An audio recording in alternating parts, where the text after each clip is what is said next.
The inside truth of the conquering work. 2. You used to seek to reign as kings, and today you have yet to completely let go of this. You still wish to reign as kings, to hold up the heavens and support the earth. Now, think about it. Do you possess such qualifications? Aren't you being senseless? Is what you seek and devote your attention to realistic? You aren't even possessed of normal humanity. Isn't it pathetic?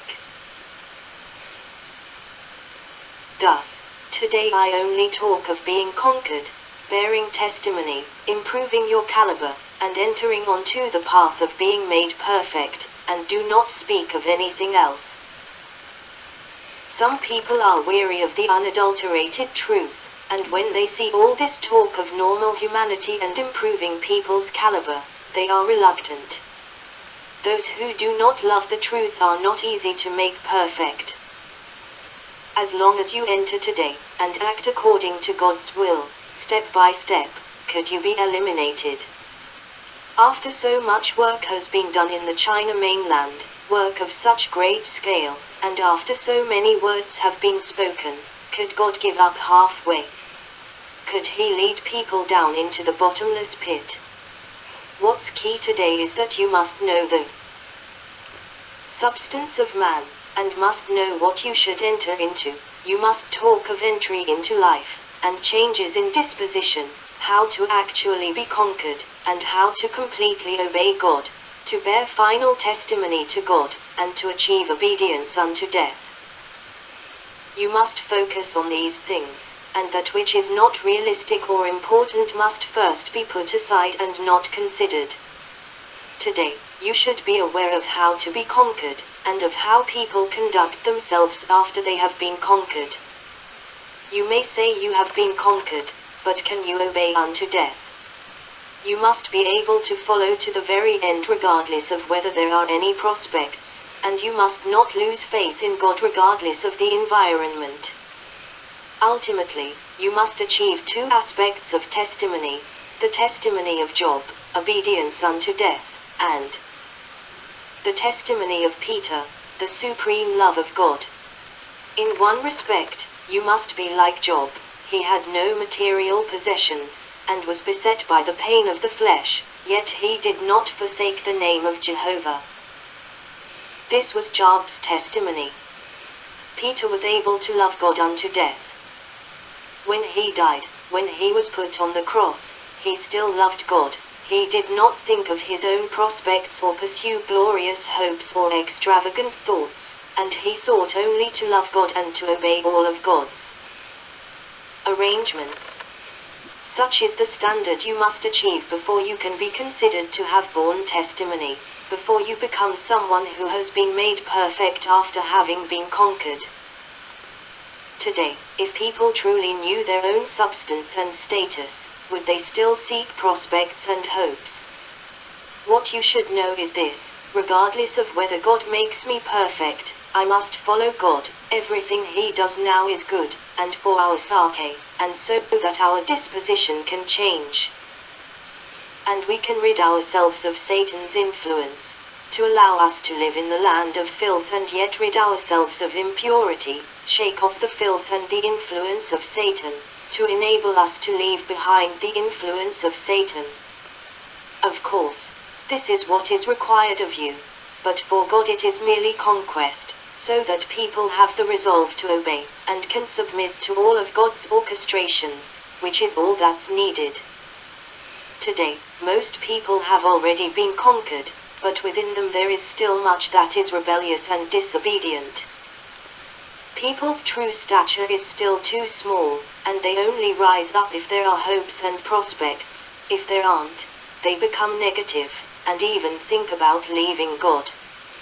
And people have no great desire to seek the living out of normal humanity. That will not do. Thus, I must still talk of conquest. In fact, perfection occurs at the same time as conquest. As you are conquered, the first effects of being made perfect are also achieved. Where there is a difference between being conquered and being made perfect, it is according to the degree of change in people. Being conquered is the first step of being made perfect, and does not mean that they have been completely made perfect, nor prove that they have been completely gained by God. After people have been conquered, there are some changes in their disposition, but such changes fall far short of those in people who have been completely gained by God.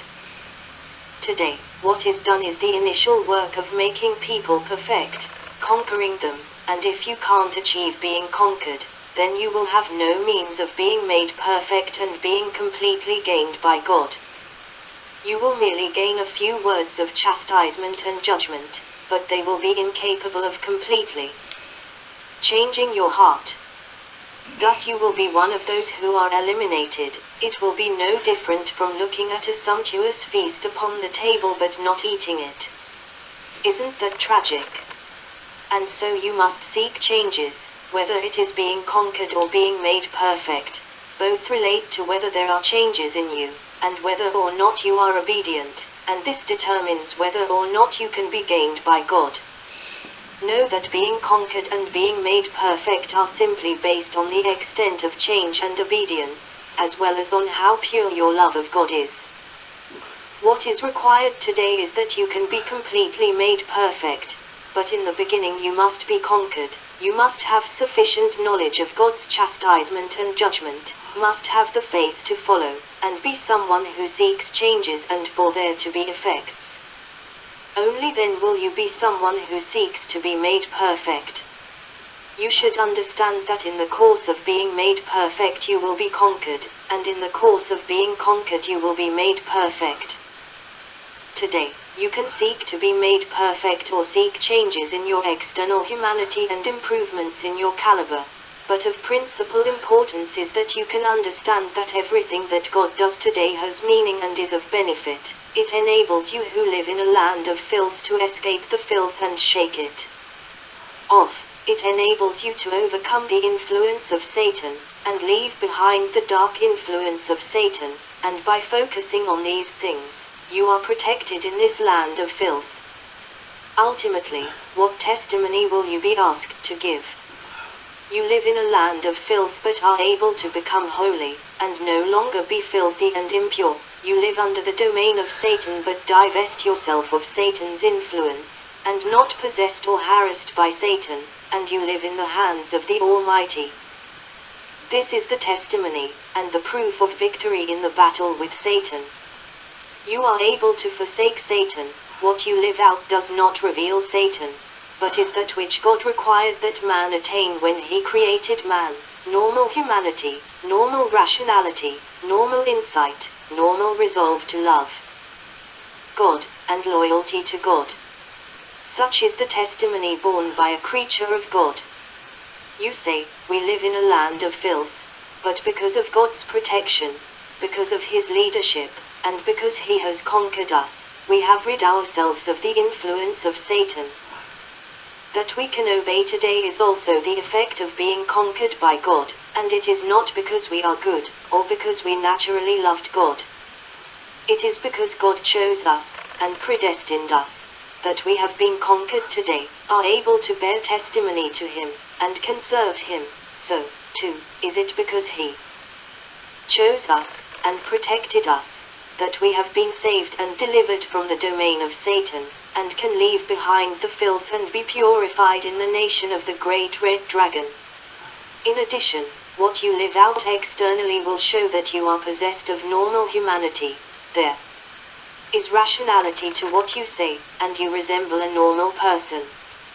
When others see you, they shouldn't say, "Is this not the image of the great red dragon?" The sister's conduct is unbecoming of a sister. The brother's conduct is unbecoming of a brother, and they have none of the decorum of the saints. They shouldn't say, "No wonder God said they are the descendants of Moab." He was totally right. If people look at you and say, "Though God said you are the descendants of Moab," what you live out has proven that you have left behind the influence of Satan. Although those things are still inside you, you are able to turn your backs on them. Then this shows that you have been completely conquered. You who have been conquered and saved will say, "It's true that we are the descendants of Moab, but we have been saved by God, and although the descendants of Moab used to be forsaken and cursed, and exiled among Gentiles by the people of Israel, today God has saved us. It's true that we are the most corrupt of all people. This was decreed by God. This is fact, and it is undeniable by all. But today we have escaped that influence. We detest our ancestor. We are willing to turn our backs on our ancestor, to utterly forsake it and obey all of God's arrangements, acting according to God's will and achieving His requirements of us, and attaining the satisfaction of God's will. Moab betrayed God. He did not act according to God's will, and he was hated by God. But we should be caring of God's heart, and today, since we understand God's will, we cannot betray God, and must renounce our old ancestor. Previously I spoke of renouncing the great red dragon, and today, that is mainly the renouncement of people's old ancestor.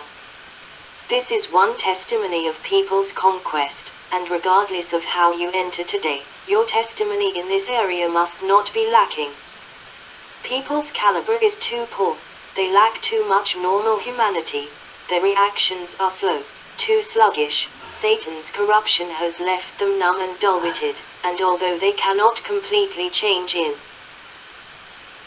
1 or 2 years, they must have the resolve to cooperate. It can be said that this is also a testimony before Satan. The testimony of today is the effect achieved by the present work of conquest, as well as a specimen and model for the followers of the future. In the future, it will spread to all nations. What is done in China will spread to all nations. The descendants of Moab are the most lowly of all the world's people. Some people ask, are not Ham's descendants the most lowly of all? The progeny of the great red dragon and the descendants of Ham represent different things, and the descendants of Ham are a different matter. Regardless of how they are cursed, they are still the descendants of Noah. The origins of Moab, meanwhile, were not pure. He came from debauchery, and in this lies the difference. Though both were cursed, their statuses were not the same, and so the descendants of Moab are the lowliest of all people, and no fact is more convincing than the conquest of the lowliest of all people.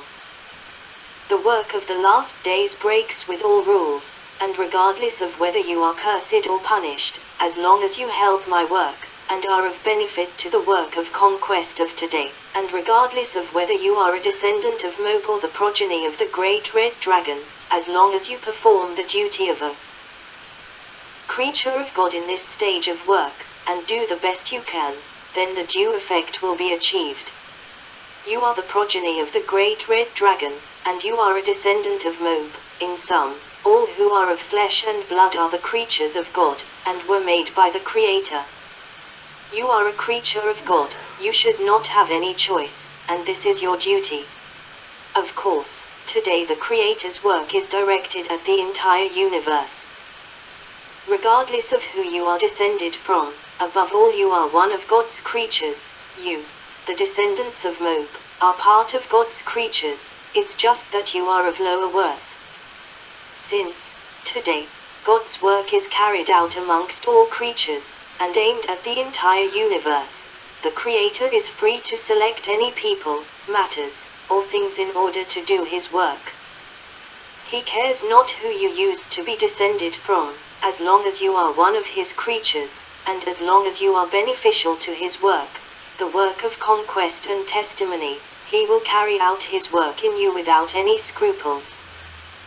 This smashes people's traditional conceptions, which are that God will never work among the Gentiles, especially not those who have been cursed and are lowly, for those who have been cursed, their later generations will forever also be cursed. They will never have the chance of salvation. God will never descend and work in a Gentile land, and will never set foot in a land of filth, for He is holy. Know that God is the God of all creatures.